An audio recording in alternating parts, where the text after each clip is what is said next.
Right guys, so step-by-step back day today. We're going to go through simple programming that will allow you to structure your own pull day, and it's pretty bulletproof. You can do this at any gym with any equipment you have available to you. So, exercise number 1, a lat bias pull down. You can do that on a cable or a machine that offers you the same profile that you will see in my video. Exercise number 2, an upper back bias row. You can do that on a chest supported row of your choice in your machine, or you can simply do it on an incline bench with dumbbells. Exercise number 3, single arm row. You can do this on cables, you can do it on adjustable cables, you can do it on fixed cables, you can do it on a dumbbell. So the sequence is going to be pretty simple. After that row, we will actually revert back to another version of an upper back row that is at a different angle. So I will take you through the process to show you how you can program your own back day with any equipment that you have available to you. Obviously, we all have to understand that not every single one of you will have the same access to equipment as I have. So we have to accommodate for that. So guys, before we start, usual drill, we will do some ab work, just one set, just to get the core going, and this is also a prehab warm-up work.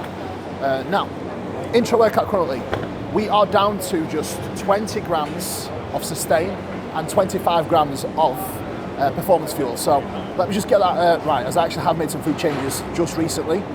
So I don't want to get it wrong, and I don't want to lie to you guys, I want to be honest.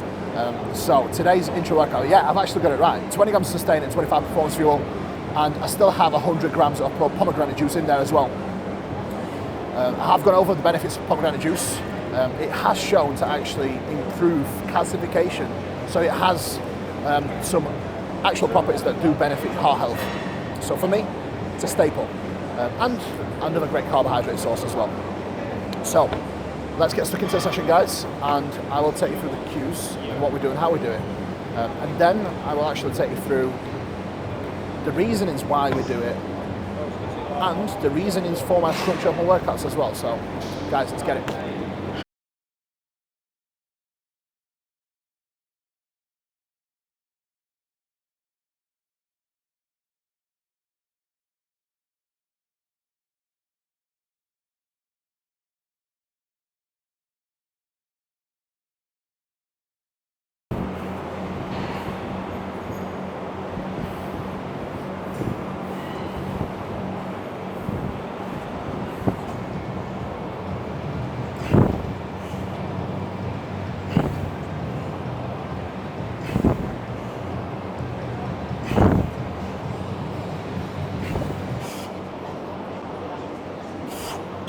Beautiful.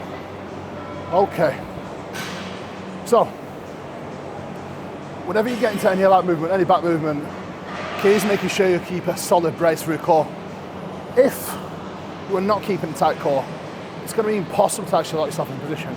So you want to make sure that as you get in the position, breathe out slightly and then crunch down your core a little bit. Again, nothing excessive. Hold your posture, keep that abdominal pressure in place, and then you've got room to actually maneuver and be able to extend your arm forward and in. If you don't have your bracing on point, you've got to be doing this, swinging forwards and backwards, and that actually restricts and makes your range of motion much shorter. So key is paying attention to your core and making sure that you start in a nice stable position. Okay. Okay, motherfuckers.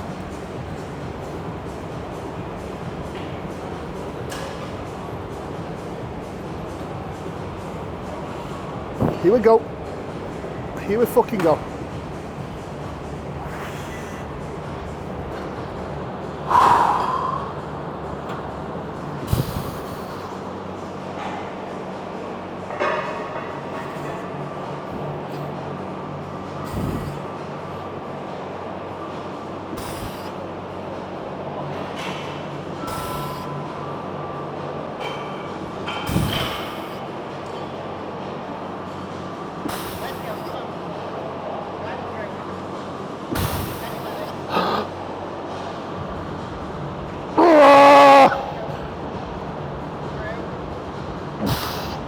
Bastard! My rep range now is 8 to 12 on this first exercise, right? So I've hit 10 and 10 and a half from this first working set. So instead of actually lowering the load, all I'm going to do is take this weight again and aim for 8 reps. That's really going to give me productive stimulus where next week I know I can safely take a load progression and be productive with it. Be smart with your load progressions, guys. Make sure you make them reps nice and tidy. Rinse your rep range. Once you reach your upper rep range limit, that is when you take a load progression. But make sure that you reach that limit with great execution. If your form and execution or tempo or range of motion slips whilst you're chasing the number, reset it. It's not true progressive overload. Here we go.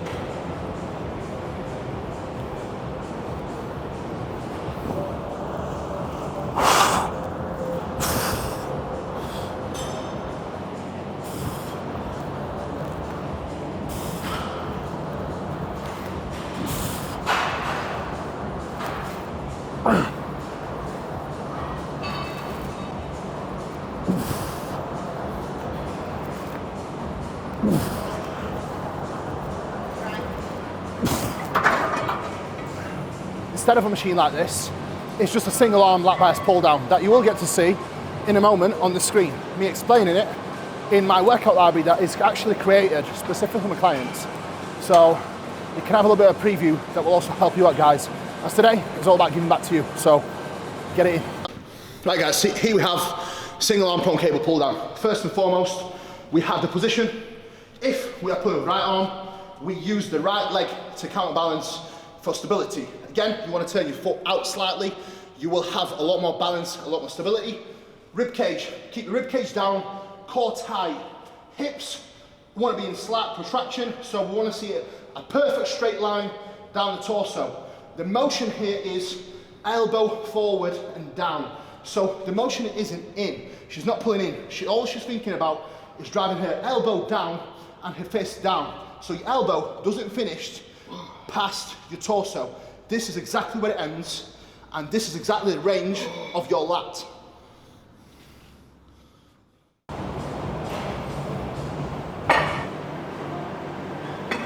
A little touch.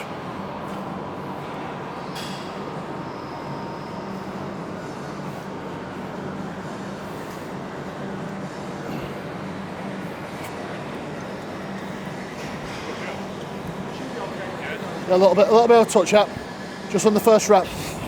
3, 2, 1, hop!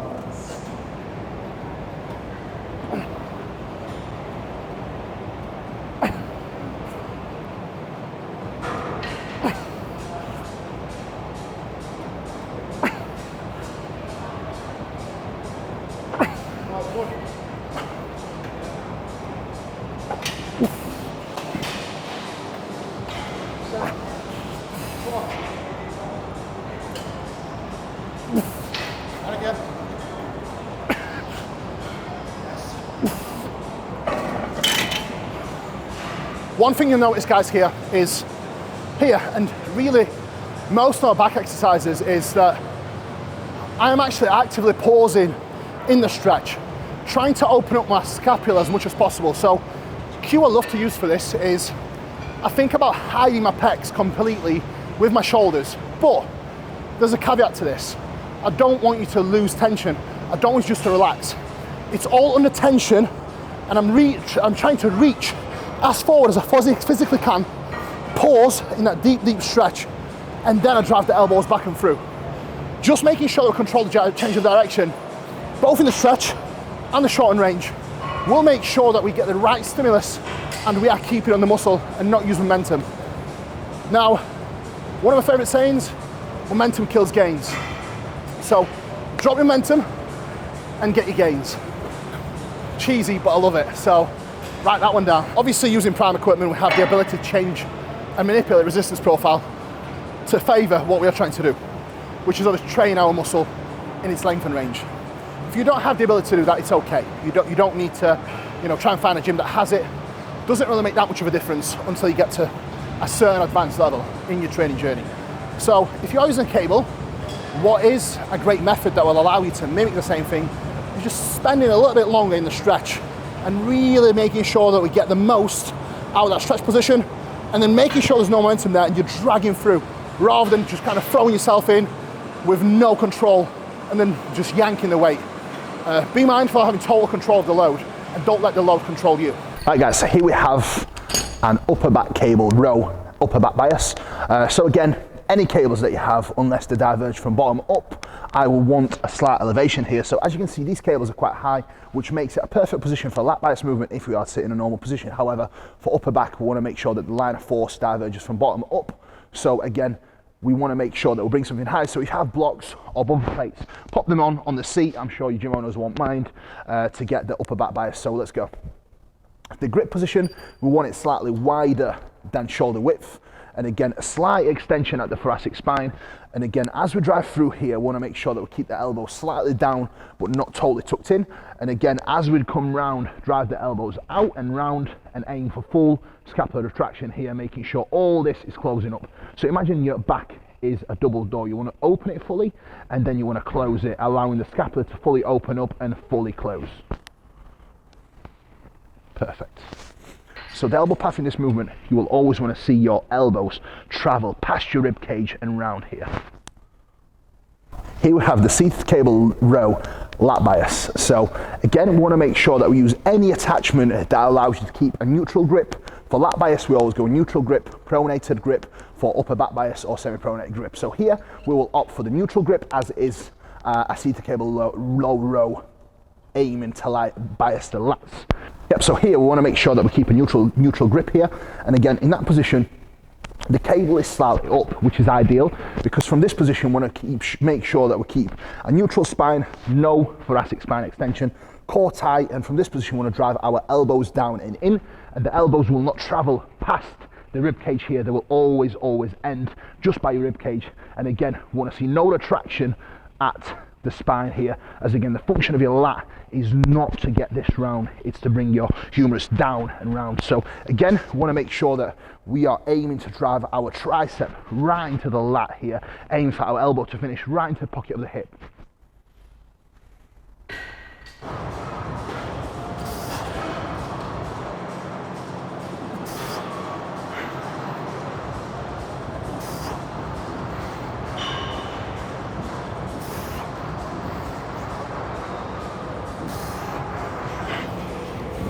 Whoop.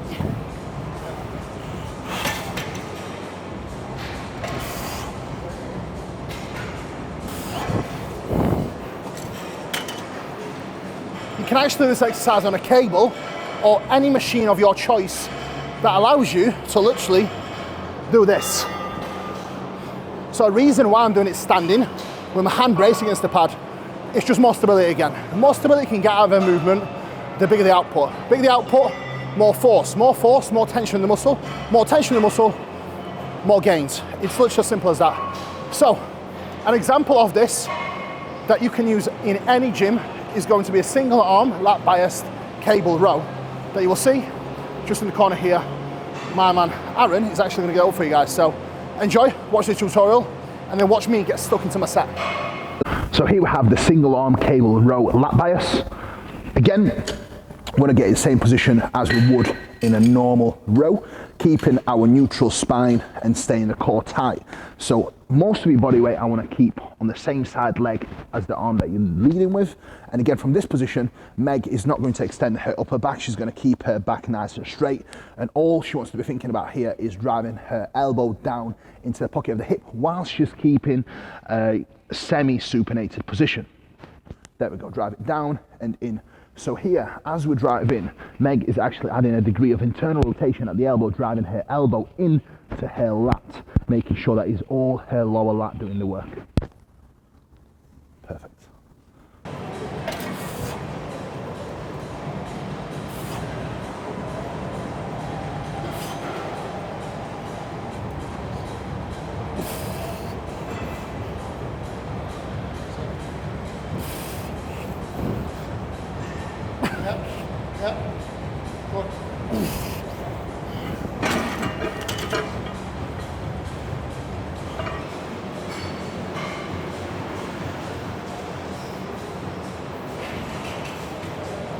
Half time means MPS time. breathe.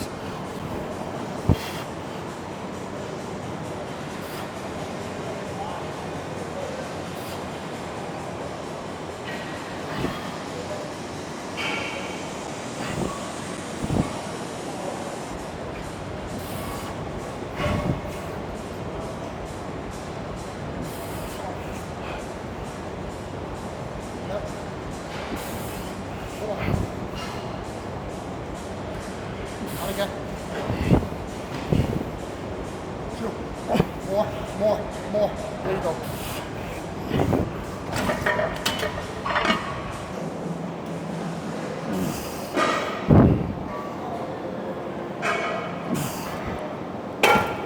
Right guys, so exercise number 4 is going to be a hybrid between an upper back row and an upper lat row as well. Obviously lat is split into 3 divisions, lower, mid and upper. The upper portion is best trained in this plane where your arm starts low and it drives up. So when we look at the training sequence that we've had just now, we did the lower lat first, upper back and pretty much all of the back. Third was mid back, single arm lat bias row. And now we're finishing off on an upper back slash thoracic lat row. So the alignment of this is going from down and up. Now alternatively, if you don't have a machine that actually moves in that plane of motion, you can actually do this on a cable with the D handle, and you can actually use some blocks to pop your position higher, so you can mimic this on a seated cable row that I'm going to show you in just a moment. We can do this exercise on any cable machine you have available at your gym. All you need is 2 blocks like this. If you don't have blocks, you can actually sit on plates, and then just a cable row machine. And then principle applies the same. You take the D handles. If you don't have a bar like this, you can get one from gympin.co.uk, or just use any wide bar that allows you to take this grip. From that position, you stay nice and upright. You lock through with your legs for extra stability as you don't have a chest support. Keep your core nice and tight with your chest slightly lifted. So your extension is only at your thoracic. So your chest is proud, lifted up to the sky. Remain in that position, and then full protraction, shoulders forward nicely, and then drive all the way through. Now, retraction happens as a byproduct of your arm path. So as your upper arm travels past your rib cage, we then aim to retract. If you try to retract before, it only shortens your range of motion. So never allow your scap to retract before your upper arm travels past your rib cage. So important, guys. You have to make sure that your upper arm works in line with the scap. So they actually work integrated together.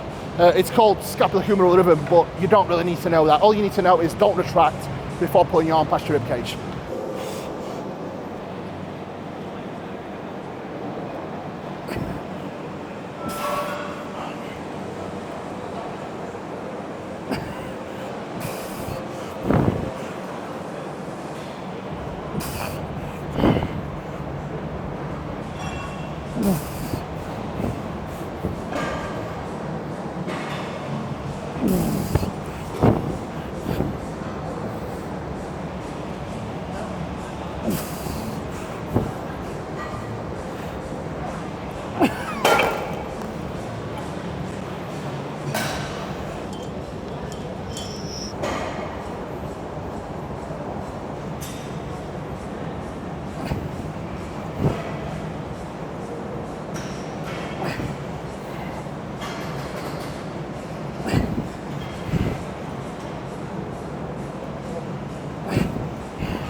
This variation of a shrug, you can actually do an incline bench.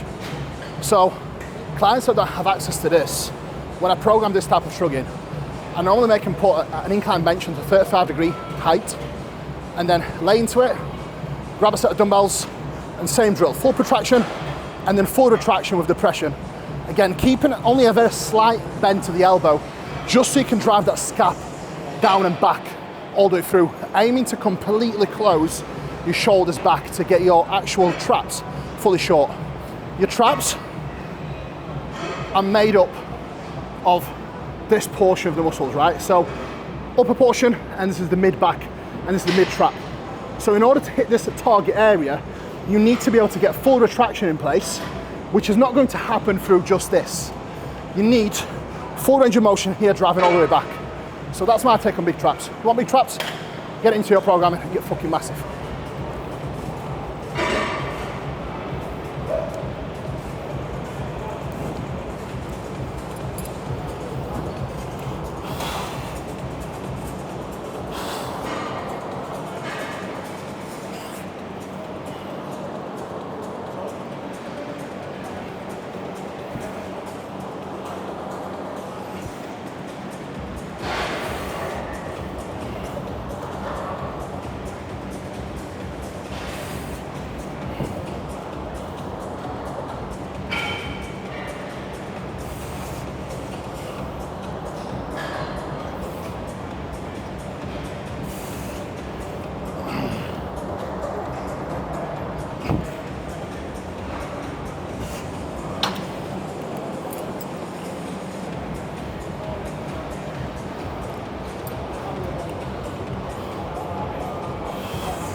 The reason why we have got a reverse pec deck in place in this particular session is because we have got a lot of direct volume for upper back and lats in this session. So it wouldn't make sense to try and do a rear delt row. We wouldn't get much out of it when it comes to direct stimulus onto the rear delts. However, I'm a massive fan of rear delt rows and rear delt pull downs. However, you have to be strategic with where you place them and how you use them in your programming.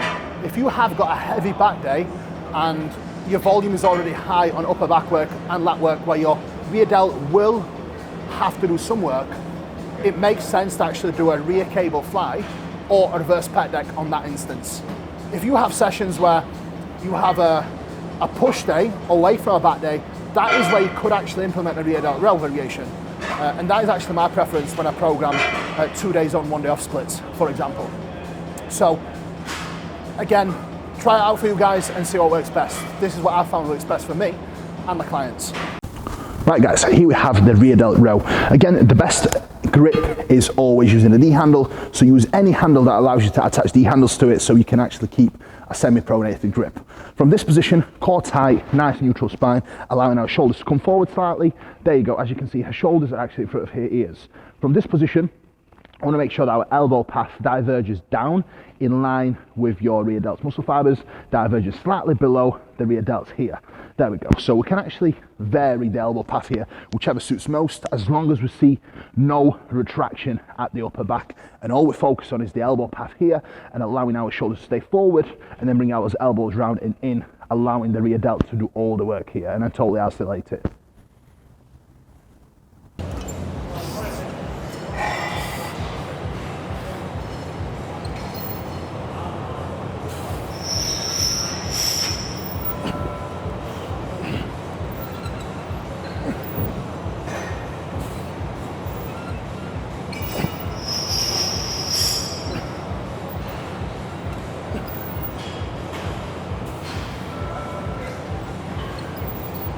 First exercise is just a standard standing bicep curl with obviously handles that allow you to have some freedom of motion, just to put my hands in a position where it is comfortable and I don't get no pain. And again, very, very simple to set up. Get any bar, hook some D handles on and curl through. First exercise, overloading a little bit more of the shortened range, which is the range when you contract nice and hard.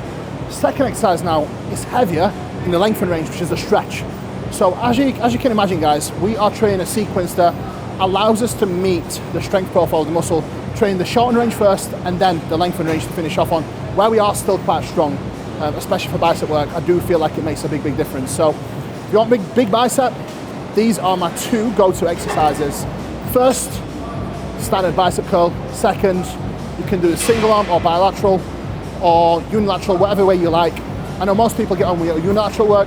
However, I'm trying to be efficient, so I'm doing it bilateral today with a brace with a back support. So guys, try them out, let me know what you think below, and if you've got any questions, pop them down below.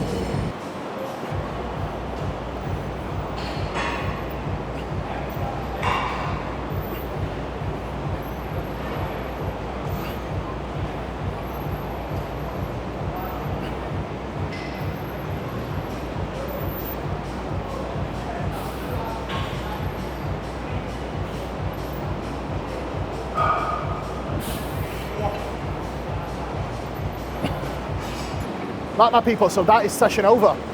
If you have found this session useful or you took something away from it, this is just a glimpse of what kind of service we actually provide at MK Coaching with myself, Meg and Charlotte.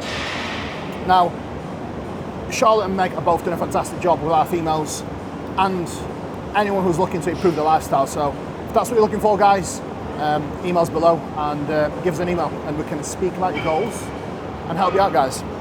But for now, please like and share, subscribe, support the channel, and make sure you show some love. Guys, appreciate watching, and until next time.